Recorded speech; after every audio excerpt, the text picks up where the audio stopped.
Mateus capítulo 7, os versos 24 a 27, dizem assim: Todo aquele, pois, que ouve estas minhas palavras e as pratica, será comparado a um homem prudente que edificou sua casa sobre a rocha. E caiu a chuva, transbordaram os rios, sopraram os ventos e deram com ímpeto contra aquela casa, que não caiu, porque fora edificada sobre a rocha.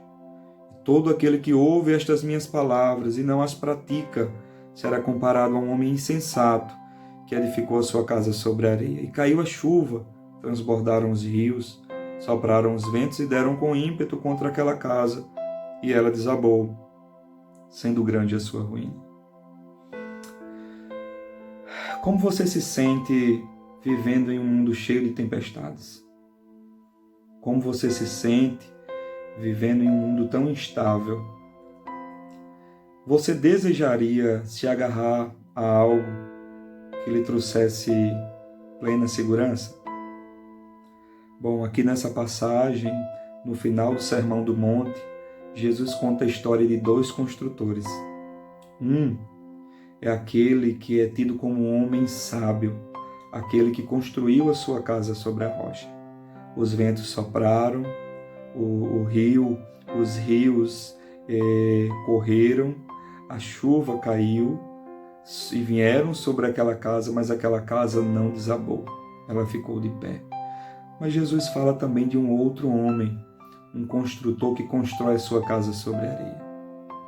As mesmas coisas que vieram sobre a casa construída na rocha, também vieram sobre a casa construída na areia. A chuva caiu, os ventos sopraram, os rios transbordaram, mas diferente da primeira casa, a segunda desabou e grande foi a sua ruína. Bom, queridos, nós temos aqui alguns ensinamentos nessa passagem que nos apontam para essa realidade de como viver em um mundo como esse e ainda assim se sentir seguro. E eu queria compartilhar com você 3 lições bem preciosas que nos levarão a refletir sobre como estamos vivendo a nossa vida. Primeiro, quando nós olhamos para essa passagem, nós aprendemos que a vida é como um grande terreno, onde todos têm oportunidade de construir. E isso revela também uma parte do caráter de Deus, que é a sua bondade. Você percebe que aqui nessa história contada por Jesus, não apenas homens sábios têm o direito de construir, mas os tolos também, os insensatos também. Quem tem direito de construir segundo essa história, não são apenas aqueles que escolhem construir sobre a rocha, mas também aqueles que escolhem construir sobre a areia.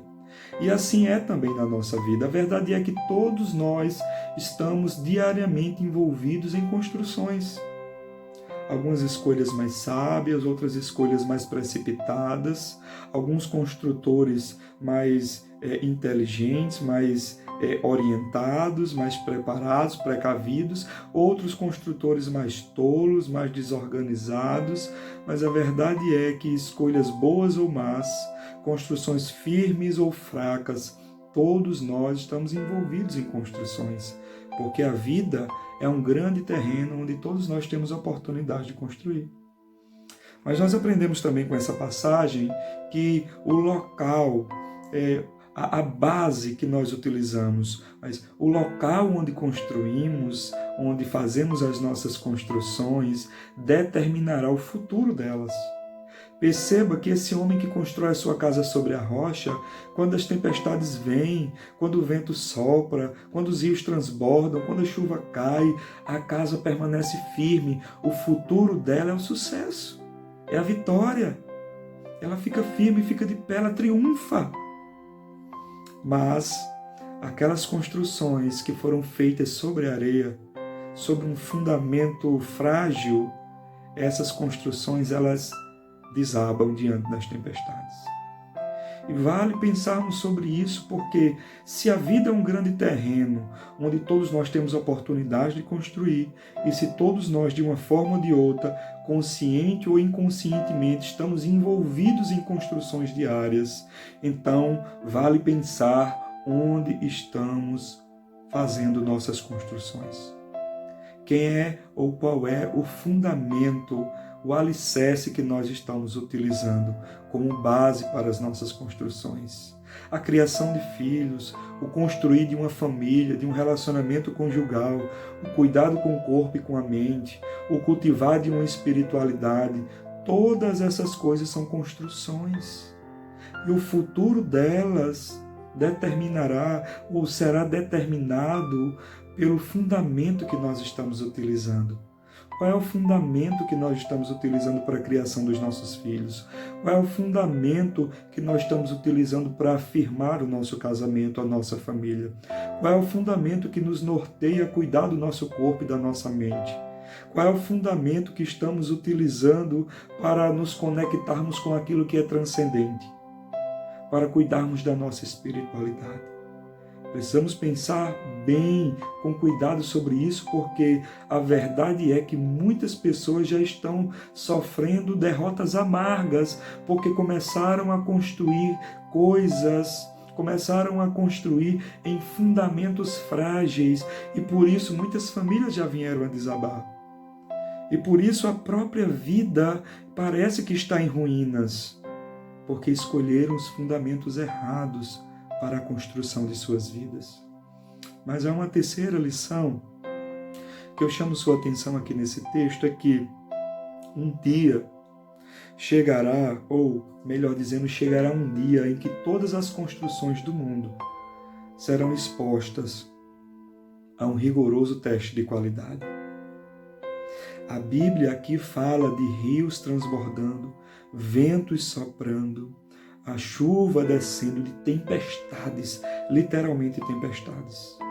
Essas tempestades, de uma forma parcial, elas são apresentadas ou são exemplificadas ou são, pelo menos, símbolos das dificuldades que vivemos aqui nessa vida. É diante dessas dificuldades, é diante das crises que a gente vê onde é que um casamento está solidificado. É diante de uma crise talvez existencial que a gente percebe se estamos seguindo realmente o Cristo ou se estamos numa religião falsa ou verdadeira. É diante das tribulações, é diante das tentações, é diante das aflições, é diante das dificuldades que essas construções acabam sendo expostas. Mas nós não podemos perder de vista uma tempestade maior que um dia virá. E esse dia está muito próximo. Esse dia está sendo apontado pelos sinais que nos cercam. Hoje, essas construções estão sendo expostas, testadas de maneira parcial, mas um dia todas as nossas construções serão expostas por uma tempestade real, por um rigoroso teste de qualidade que será o juízo de Deus. Um dia todos nós seremos pegos por essa tempestade, e neste dia apenas as casas construídas na rocha, apenas as construções que foram construídas da forma certa, no lugar certo, utilizando-se dos fundamentos certos, irão subsistir. Então, queridos, eu queria trazer essa palavra para nós hoje. Você deseja ter segurança mesmo em um mundo como esse? A Bíblia diz que esse homem sábio, que constrói sua casa na rocha, é aquela pessoa que ouve as palavras de Jesus e as pratica. Perceba que só a obediência às palavras de Jesus podem nos trazer a segurança que nós tanto necessitamos. O próprio Jesus diz: passarão céus e terra, mas as minhas palavras hão de se cumprir. Então, como ter segurança em um mundo como esse, tão cheio de tempestades? Como ter segurança em um mundo como esse, tão instável? Nos agarrando às palavras de Jesus Cristo, ouvindo e obedecendo, pois dessa forma, mesmo em meio às tempestades parciais, ou naquele último dia, o dia do julgamento, nós estaremos de pé e celebraremos a vitória, porque a nossa casa, as nossas construções não vão ruírem, elas vão ficarem firmes e vão permanecer firmes, pois foram construídas sobre o mais poderoso fundamento do mundo, a palavra de Deus. Então guarde essa reflexão no seu coração, pense bem sobre estas verdades. Sua vida é um grande terreno em que você tem a oportunidade de construir. Onde você está construindo vai determinar o futuro de todas as suas construções. E um dia, todos nós, todas as nossas construções serão expostas a um rigoroso teste de qualidade. Só quem vai permanecer firme, de pé e vai reinar com Cristo, só quem vai ser vitorioso, ou quem vão ser os vitoriosos naquele tempo, são aqueles que fizeram da palavra de Deus o seu refúgio, que fizeram da palavra de Deus o seu abrigo seguro, que usaram a palavra de Deus como rocha para as suas construções. Então que Deus te abençoe, guarda essa palavra no teu coração, tenha uma excelente semana.